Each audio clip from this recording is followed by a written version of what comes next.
بسم الله الرحمن الرحيم.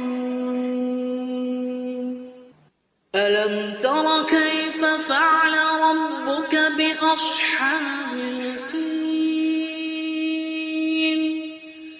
ألم يجعل كيدهم في تضليل وأرسل عليهم طيرا أبابيل ترميهم بحجارة من سجيل فجعلهم كعصف